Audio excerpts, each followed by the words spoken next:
Today, New York was plunged into an aquatic abyss.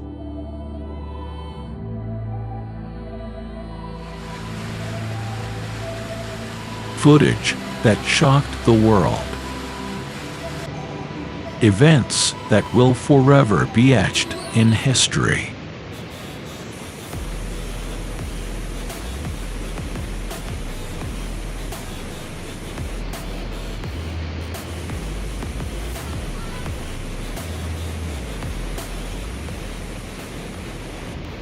A state of emergency descends upon New York City amidst raging storms that have caused flash flooding throughout its confines. The iconic city's transportation arteries, including its vast subway systems, streets, and highways, find themselves submerged. Travelers faced setbacks as LaGuardia Airport shuttered one of its terminals this Friday. An overwhelming downpour, with some areas receiving up to 5 inches of rain, saturated the city overnight. More dauntingly, another 7 inches is predicted by New York Governor Kathy Hochul. Characterizing the situation as a dangerous, life-threatening storm, Governor Hochul did not mince her words on X, previously known as Twitter. "I am declaring a state of emergency across New York City, Long Island, and the Hudson Valley due to the extreme rainfall we're seeing throughout the region," she emphasized, urging the populace to prioritize safety and to eschew travel on submerged roads.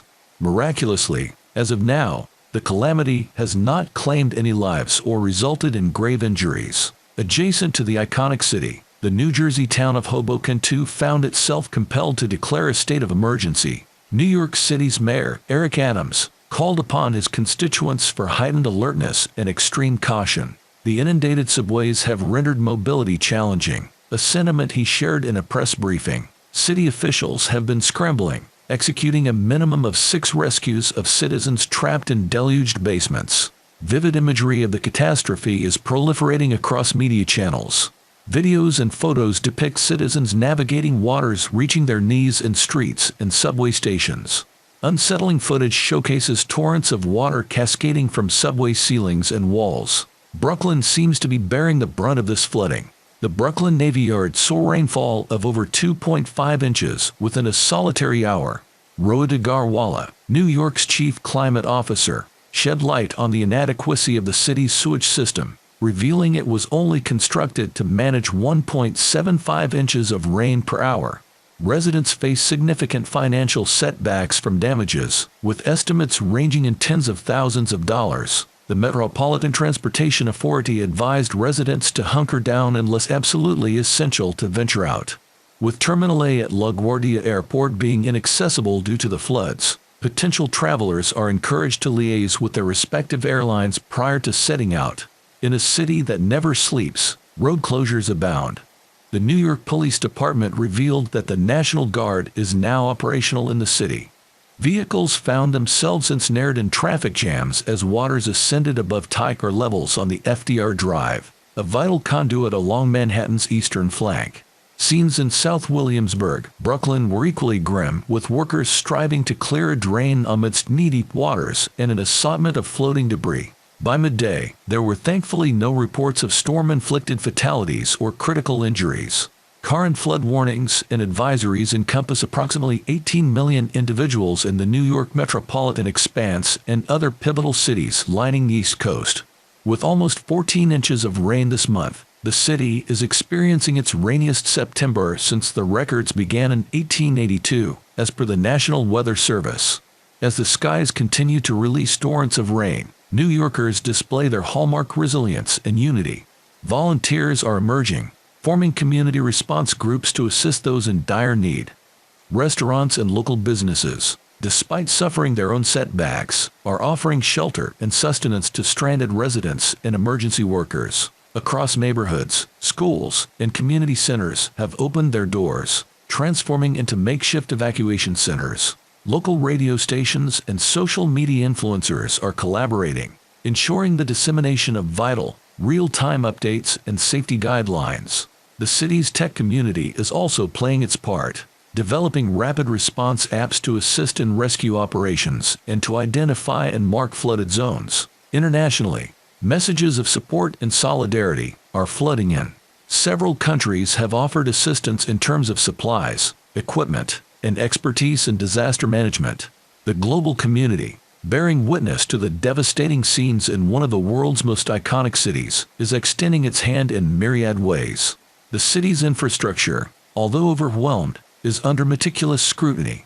Urban planners and architects are joining forces with government agencies, contemplating long-term solutions to enhance New York's resilience against future climate adversities. Discussions about reinforcing the city's seawalls, enhancing drainage systems, and retrofitting buildings for better flood resistance are underway. In the midst of this deluge, poignant stories of heroism emerge.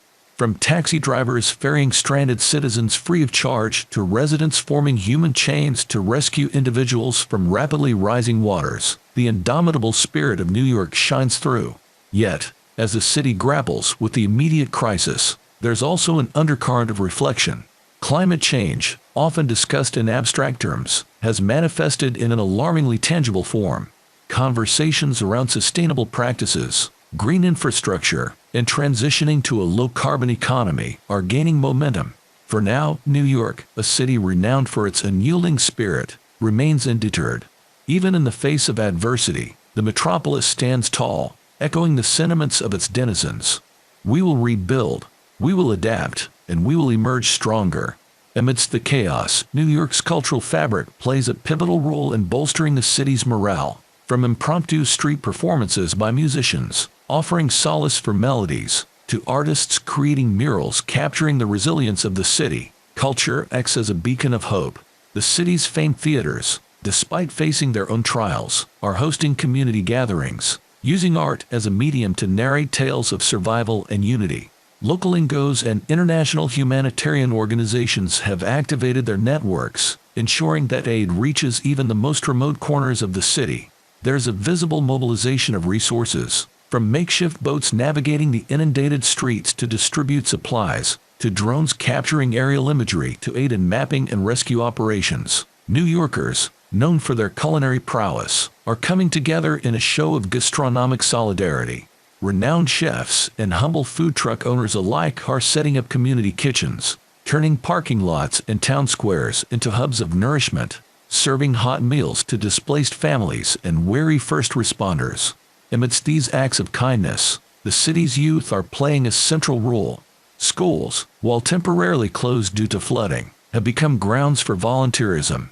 Students, wielding technology, are creating digital platforms for people to offer or seek shelter, donate supplies, or simply connect with loved ones. Their infectious energy and optimism serve as a poignant reminder that New York's future remains bright. In parallel, the international business community has not remained silent.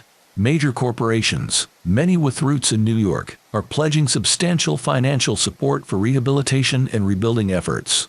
Innovative crowdfunding campaigns have gone viral, leveraging the power of global unity in the face of adversity.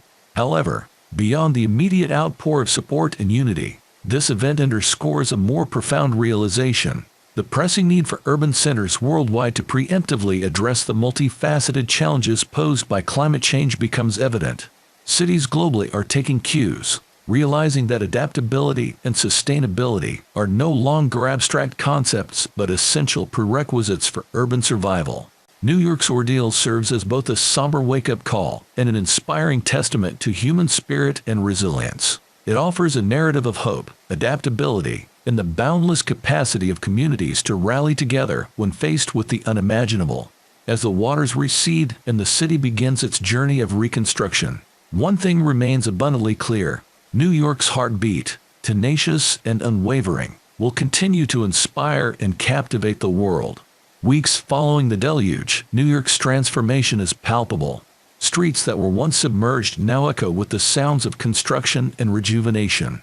The scaffolding of reconstruction isn't just physical, it's symbolic of the city's collective will to overcome and rebuild. Communities have evolved in the aftermath. Block parties, once casual social gatherings, have transformed into community planning meetings. Residents share stories, resources, and plans for rebuilding. Local businesses, despite their losses, become rallying points for neighborhoods. Bookstores host reading sessions on climate change, Coffee shops become venues for discussions on sustainable city planning, and restaurants host fundraisers for flood victims. Central Park, a green lung in the heart of Manhattan, takes on a new role. It transforms into a hub for environmental initiatives. Weekend gatherings here aren't just about leisure anymore. They're centered on tree plantings, sustainability workshops, and environment-focused educational programs for children. New York's rich tapestry of immigrants brings diverse experiences and insights into disaster management, resilience building, and community support. From community meals inspired by global cuisines to traditional methods of water management from different cultures, the city's cosmopolitan essence proves to be an invaluable asset. The city's famed institutions, like the Museum of Modern Art and the New York Public Library, curate special exhibitions and collections documenting the flood and the city's response. These narratives serve dual purposes: to remember the challenges faced and to educate future generations about resilience in the face of adversity. The city's sports teams rally around the cause too. From charity matches to auctions of memorabilia, they contribute significantly to the city's rebuilding fund. Madison Square Garden hosts a star-studded benefit concert, with global celebrities coming together to raise funds, drawing attention to both the city's plight and its indefatigable spirit. But perhaps the most profound change is seen in the city's governance and policy direction. Investments pour into research and implementation of state-of-the-art flood defenses, green buildings, and sustainable public transport. Initiatives for rainwater harvesting, green rooftops, and urban farming gain momentum. Climate change curriculum becomes a staple in schools, ensuring that future generations are better equipped and educated. As months turn into years, the flood becomes a defining chapter in New York's storied history. It serves as a testament to the city's ability to reinvent itself, time and again. The skyline, ever evolving, now incorporates architectural innovations designed to combat and adapt to changing climatic realities. While the flood will always be remembered as a time of trial, it also emerges as a story of hope, unity, innovation, and the indomitable spirit of a city and its people. New York, in its relentless drive, showcases to the world that even in the face of overwhelming challenges, with unity and determination, cities can not only recover but thrive and inspire.